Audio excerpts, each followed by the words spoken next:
Bonjour à tous. Nous sommes le vendredi 19 décembre 2025. Vous pensiez finir la semaine tranquillement en roue libre? L'univers a d'autres plans pour vous. Aujourd'hui n'est pas un jour pour rêvasser, c'est un jour pour bâtir. Si vous avez une grande idée qui traîne dans un tiroir, un projet que vous n'osez pas lancer parce qu'il semble trop gros, écoutez bien ce message. La vibration de ce vendredi est celle des architectes, de ceux qui transforment le plomb en or et les rêves en béton. Restez avec moi, car nous allons voir pourquoi ce 19 décembre est la meilleure fondation possible pour votre avenir. Faisons le calcul. 19 plus 12 plus 2025. Le total nous donne 22.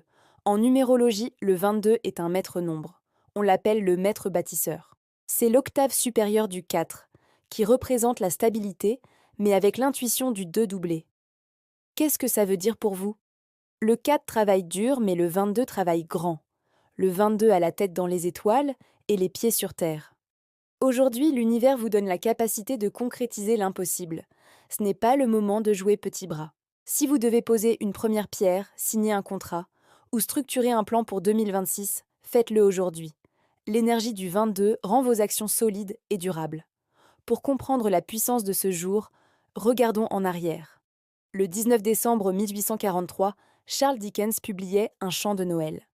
À l'époque, Dickens était fauché, déprimé et sous pression. Il aurait pu abandonner. Au lieu de cela, il a utilisé son énergie pour écrire.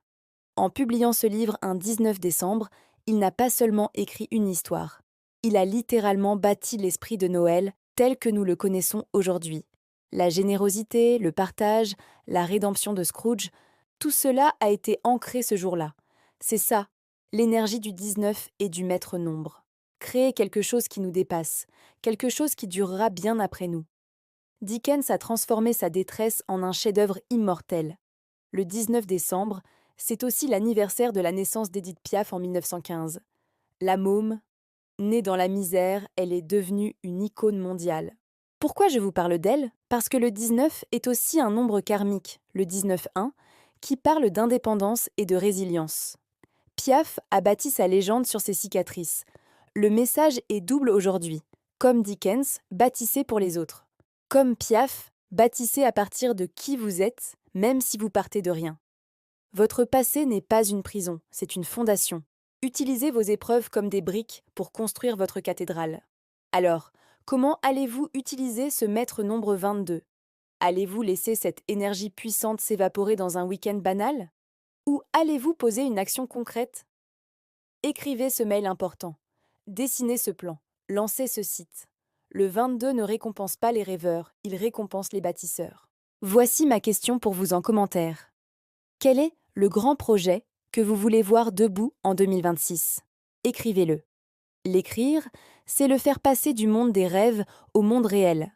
C'est la première brique. Je vous souhaite une journée de construction massive.